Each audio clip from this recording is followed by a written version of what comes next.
आता जेव्हा हा व्हिडिओ तुमच्या समोर आला, तेव्हा तुमच्या मनात काय विचार आला? काही का असेना, विचार हा नक्कीच आला ना? असंच असतं. कायम आपलं मन हे आपल्याशी बोलतच असतं. मी कशी दिसते? मी लाईट बंद केली आहे ना घरातली? गॅस तर चालू नाहीये ना? माझा अभ्यास झालाय का? असे वेगवेगळे प्रश्न आपल्याला पडतच असतात नेहमीच. नॉन स्टॉप सारखं अगदी सतत कोणीतरी आपल्याशी बोलत असतं, ते म्हणजे आपलं मन. थोडा विचार करा, हे जर मन खरंच जर दुसरी व्यक्ती असतं आणि सतत आपल्याशी ती व्यक्ती बोलत असती तर? आपण ऐकलं असतं का? नाही ना? सततची बडबड ही सहन नसती झाली. पण या मनाचं मात्र आपण नक्की ऐकत असतो. पण हे मन जे बोलतंय ते आपण आहोत का? दी अनटेथर्ड सोल, बंधनमुक्त आत्मा.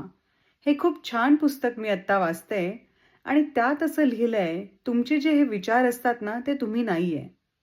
उदाहरणार्थ, नाही मी छान दिसत नाहीये, मी माझ्या कामात चांगला नाहीये, मला काही नीट करताच येत नाही. हे जे सगळे विचार तुमच्या मनात येतात ना, ते विचार म्हणजे तुम्ही नाहीये. जेव्हा संभाषण असतं, जेव्हा कोणी बोलतो आणि दुसरा ऐकतो, म्हणजे तो तर दुसरा माणूस असतो ना. मग हे जे सतत बोलणारं तुमचं मन आहे, ते तुम्ही नाही आहात. हे आधी समजून घ्या. आणि ह्या मनावर कसा नियंत्रण आणायचा, हे आपण शिकणार आहोत या पुस्तकामधून.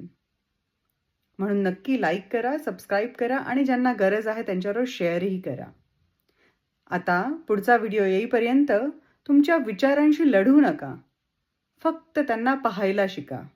जसे ढग येतात आणि जातात ना, तसेही ते विचार येतात आणि जातात. प्रत्येक विचारावर तुम्हाला काम करायचीच गरज आहे असं नाहीये.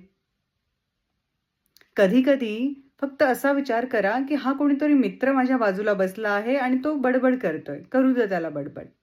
बघा त्याच्याकडे. ठीक आहे? काळजी घ्या.